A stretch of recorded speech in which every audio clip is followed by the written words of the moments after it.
ভারত জোড়ো যাত্রার পর এবার ভারত ন্যায় যাত্রা। মণিপুর থেকে মুম্বাই পর্যন্ত দীর্ঘ পথ পাড়ি দেওয়ার ঘোষণা রাহুল গান্ধীর।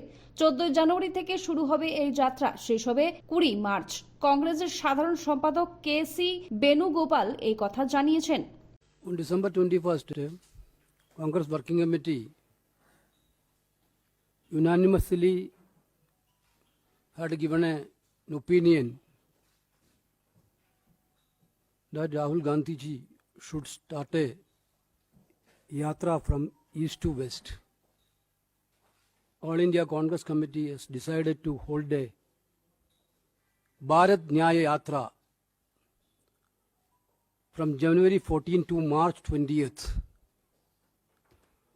from Manipur to Mumbai.